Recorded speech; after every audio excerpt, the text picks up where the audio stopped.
Spider-Man No Way Home se convirtió al instante en uno de los proyectos más queridos del personaje fuera de los cómics y en la película más taquillera del trepamuros en toda su historia, teniendo una increíble recepción tras su estreno hace un par de meses. Y aunque el mundo se rindió ante la unión de las tres diferentes versiones de Spidey que habían dado vida al personaje desde hace 2 décadas, la cinta consigue un logro aún mejor, la evolución de Tom Holland como Peter Parker. Y para lograr esto se necesitó eliminar un simple elemento de una ecuación que había venido siendo el gran talón de Aquiles de toda esta versión.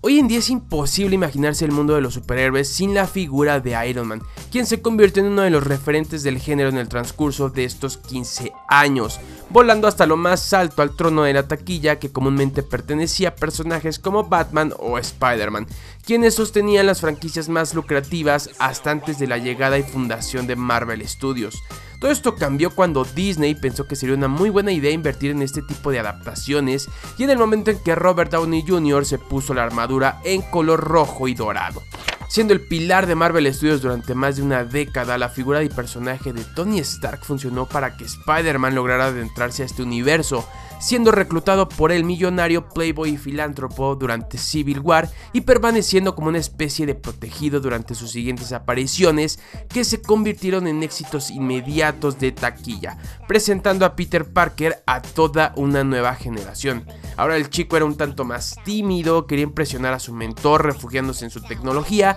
y mucha de su filosofía, pareciendo desviarse de los principios básicos del personaje que apareciera hace 60 años en los cómics, creando una división notable entre los seguidores de este.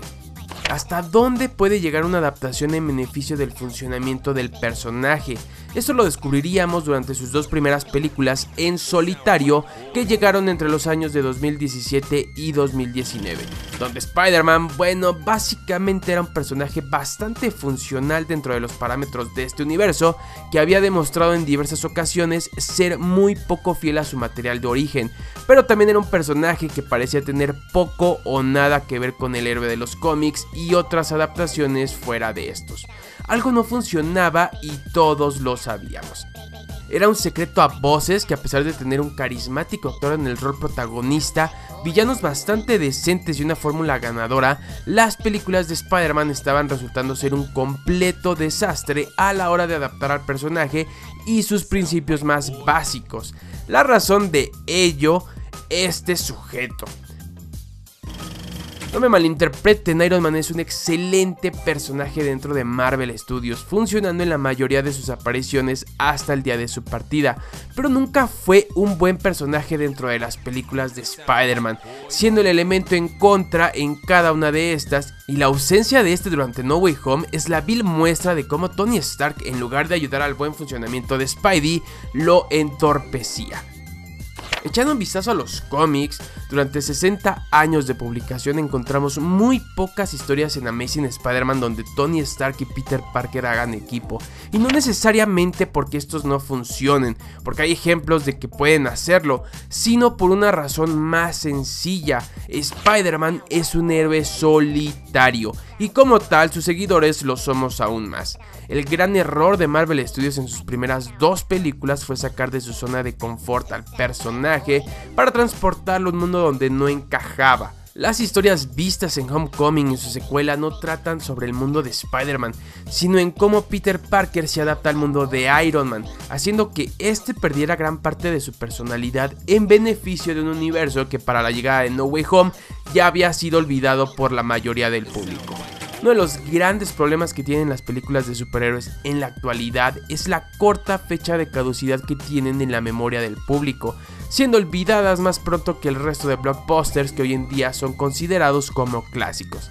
Y es justo esto lo que explica la ausencia de Iron Man durante No Way Home, ya que nadie se acordó de él durante casi 3 horas y la importancia que supuestamente había tenido en la vida de Peter Parker, siendo eclipsado por Spider-Man y sus diferentes versiones. Así es como después de algunos cuantos años volvimos a tener una película centrada en Spider-Man, su mundo y sus personajes. Lo mejor que tiene No Way Home es que en ningún momento piensas en lo que está pasando fuera de los zapatos de Peter Parker, logrando hacer que el personaje vuelva a ser el protagonista de su propia película, interactuando con sus villanos, sus problemas y resolviendo sus propios dilemas. Para mí, aunque muchos sigan centrándose en la interacción de los diferentes trepamuros, No Way Home celebra la independencia de Tom Holland como Spider-Man, dándole la oportunidad de interpretarle desde un enfoque más realista y apegado a lo que comúnmente vemos en sus cómics, borrando de una vez por todas la sombra de Iron Man que persiguió a Peter desde su primera aparición.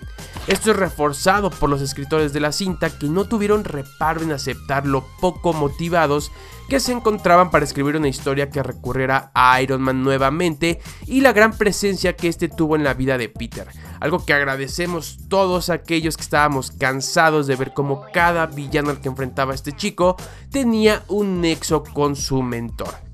Y el resultado de esta acción fue maravilloso para el argumento, porque además de librarnos de la malgastada idea de mentor y alumno, permitió a la película encontrarse un perfecto hueco para hacer interactuar a Peter Parker con sus otras versiones, agregando un valor genuino al personaje de May que había sido desaprovechada durante todo este tiempo. Prácticamente estamos hablando de un efecto dominó, donde al quitar una pieza el resto de personajes continuó con su camino de una manera mucho más atinada para lo que es y ha sido el personaje en su historia. Sin embargo, esta solo es mi opinión y lo más importante en estos videos es la tuya, así que dime qué piensas al respecto sobre este tema. A toro pasado, ¿Tony Stark fue una buena o mala jugada para Marvel Studios a la hora de adaptar a Spider-Man? ¿Te hubiese gustado tener más guiños o conexiones a este durante No Way Home? Házmelo saber todo en los comentarios. No olvides suscribirte al canal para saber más cosas sobre Spidey y sus películas, seguirme en mis redes sociales y compartir este video con todos tus amigos.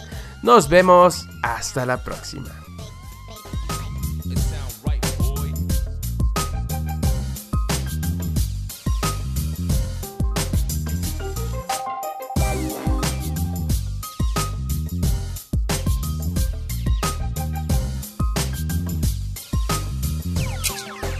It sound right, boys.